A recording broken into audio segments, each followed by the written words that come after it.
پڑھی ہوں گی، دیکھی ہوں گی جموں کشمیر سے جو خبریں آ رہی ہیں پچھلے ایک دو دنوں سے، اور یہ خبریں جو ہے خاص طور پر ہوم منسٹر کی یہ جو ریویو میٹنگ ہوئی یہاں پہ دہلی میں جموں کشمیر کے سیکیورٹی سچویشن کے حوالے سے، جس میں وہاں پہ پاپولر گورنمنٹ سے کسی کو انوالو نہیں کیا گیا تھا. ایل جی کو یہاں پہ بلایا گیا تھا، سیکیورٹی فورسز کے مختلف ڈپارٹمنٹس کو یہاں پہ بلایا گیا تھا. اس کے فوراً بعد اس کے اگلے دن سے ہی کشمیر میں کچھ حالات بننا شروع ہوئے جو تشویشناک ہے.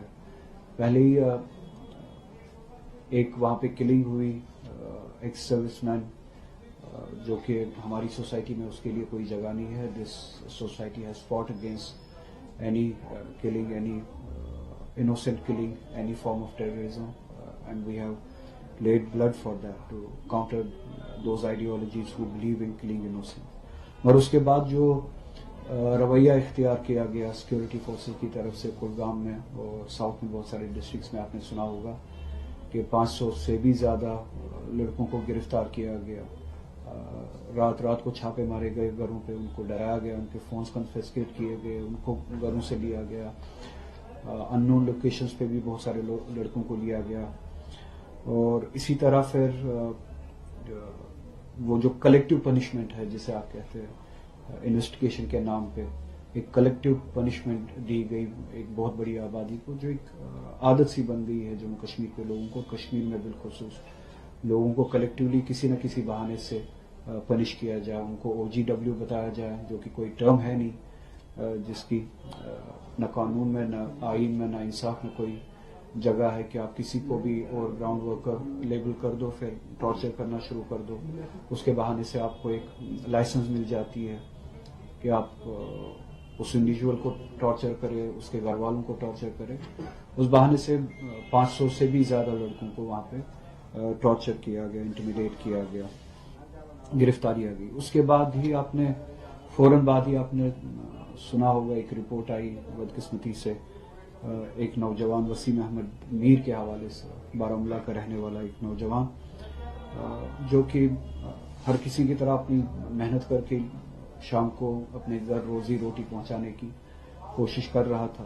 ایک ٹرک ڈرائیور تھا، اسی حوالے سے وہ کوشش کرتا تھا کہ روزی پہنچائے اپنے گھر تک، روٹی پہنچائے اپنے گھر تک. تو اچانک اس کے قتل کی نیوز سامنے آئی. اب اس قتل کو کس سرکمسٹانسز میں آپ دیکھنا چاہیں گے وہ آپ کے انصاف کے پیمانے پہ ڈپینڈ کرتا ہے. That depends on the principles that you hold, the sense of justice that you hold. Security forces کہتی ہے کہ وہ ٹرک رکی نہیں ایک چیک پوائنٹ پہ جہاں پہ چیک پوسٹ لگایا گیا تھا سیکورٹی فورسز کی طرف سے. پھر سیکورٹی فورسز کہتی ہے کہ اس چیک پوسٹ سے ایک فلی لوڈڈ ٹرک کا ہم نے پیچھا کیا، ایک فلی لوڈڈ ٹرک کا ہم نے پیچھا کیا 23 کلومیٹر تک. 23 کلومیٹر کے بعد ہم نے ٹو ڈیفلیٹ دا ٹائرس میں پنکچر کرنے کے لیے، ٹرک کو روکنے کے لیے ہم نے فائر کیا. اور وہ فائر جو ہے وہ ٹائر پہ لگنے کے بجائے آپ خود ہی اندازہ لگا سکتے ہیں ٹرک ڈرائیور کی پوزیشن میں اور ٹائر میں کتنا فرق ہوتا ہے. 2-3 فٹ کا تو کم سے کم فرق ہوتا ہی ہے. ٹرک ڈرائیور ٹائر سے 2-3 فٹ اوپر ہی بیٹھتا ہے، 4 فٹ ہی ہوگا. تو ان کا کہنا ہے کہ ہم نے ٹائر پہ گولی چلائی، وہ گولی سینے پہ کیسے لگی، اٹس اے کوشچن. اور یہ یقین ہی نہیں ہو سکتا، اس پہ یقین کرنا بہت مشکل ہے کہ آپ ایک ہیویلی لوڈڈ ٹرک 23 کلومیٹر تک بھاگتی رہے گی اور آپ اسے روک نہ پائے، آپ کی گاڑیاں جس حساب سے ہے. تو نتیجے میں یہ بہت سارے سوال ہیں. ایک بے گناہ کا خون ہوا ہے، ایک بے گناہ کا قتل ہوا ہے.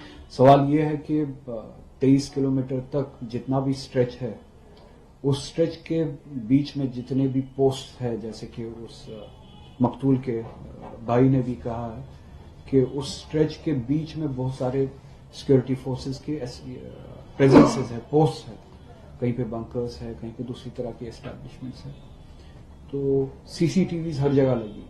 تو اس سارے چیز کا، اور یہ نیشنل ہائی وے ہے جہاں پہ یہ چیز بتا رہے ہیں، اس سارے چیز کا کہیں نہ کہیں پیچز میں آپ کو سی سی ٹی وی فوٹیج ضرور ملے گا. 23 کلومیٹر کا ان امیجنیبل ایک چیز، من گڑت ایک چیز جو ہے، خیالی تخیلی چیز جو ہے، اس کو سبسٹینشیٹ کرنے کے لیے, پہلے اس کلیم کو سبسٹینشیٹ کرنے کے لیے سیکورٹی فورسز ان سبھی پوسٹ سے یا سی سی ٹی وی سے فوٹیج جو ہے سامنے لائے, جس سے یہ ثابت ہو کہ یہ ایک چیز تھا.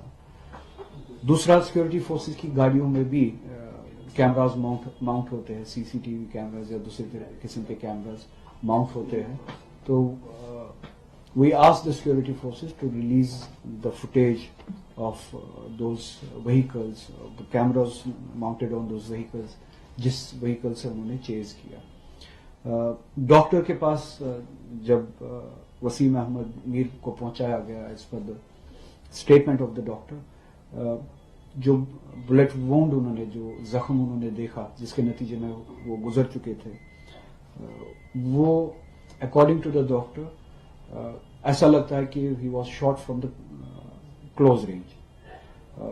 چھاتی کے ایک طرف سے گولی اندر گئی تھی اور بدن کے دوسرے حصے سے وہ انٹری اور ایگزٹ وونڈز دونوں ہے. تو according to the statement of the doctor وہ کلوز رینج سے اس کو شوٹ کیا گیا تھا اور ایک ہی گولی چلائی گئی تھی, وہ بھی چیسٹ پہ فیٹل جو ہے بلو دیا گیا تھا, ایک ہی گولی چلائی گئی تھی. تو وچ مینس کی شارٹ رینج سے ہی ٹائر کے بجائے باڈی کو ہی ٹارگٹ کیا گیا تھا. اور بائی کا بھی یہی بتانا ہے اور ڈاکٹر کا بھی یہی بتانا ہے کہ اس کے کپڑوں پہ مٹی وغیرہ لگی ہوئی تھی. تو ڈرائیور سیٹ پہ بیٹھ کے اس کے کپڑوں پہ کیسے مٹی وغیرہ لگتی ہے یہ سمجھ میں نہیں آتا. اٹ فیلز لائک اس میں ایسا لگتا ہے کہ اس کو شاید ٹارچر کیا گیا ہے, گاڑی سے اتار کے ٹارچر کیا گیا ہے, ٹارچر کرنے کے بعد اس کا قتل کیا گیا ہے. اور یہ بہت سارے سوال جو ہے یہ کھڑا کرتا ہے اس طرح کا واقعہ جو ہے جس میں بدقسمتی سے وسیم احمد میر کا قتل ہوا, ایک بے گناہ شخص کا قتل ہوا. پہلے یہ کہ اس معاملے کی جتنے بھی کوٹ ان کوٹ فیکٹس بتائے گئے ہیں سیکورٹی فورسز کی طرف سے, یہ موکری لگتی ہے, یہ ڈیزائنڈ ایک اسٹوری لگتی ہے کہ اپنے جرم کو چھپایا جائے. اور دے فیل کہ they can run away with this story. ان کے اس احساس میں کہ وائی ڈو دے فیل کہ they can run away is the behaviour of the nation. ان کو پتا ہے کہ how does this nation behave. That behaviour of this nation gives them that sense of کہ وہ کچھ بھی کر سکتے ہیں, they can go scot free, sense of unaccountability. Nation کے بہیویئر میں اٹ از امپورٹنٹ کہ کچھ لوگوں کو چینز لگا کے ڈپورٹ کیا جاتا ہے یو ایس اے سے, جو کہ امپورٹنٹ ہونا چاہیے. It's the violation of human rights کہ اگر آپ کو ڈپورٹ کرنا بھی ہے لا کے بنیاد پہ آپ ڈپورٹ کریں, اور جیسے آپ ڈپورٹ کرتے ہیں, جس طرح سے آپ ہیوملیٹ کر کے ڈپورٹ کرتے ہیں, دیٹس اے وائلیشن.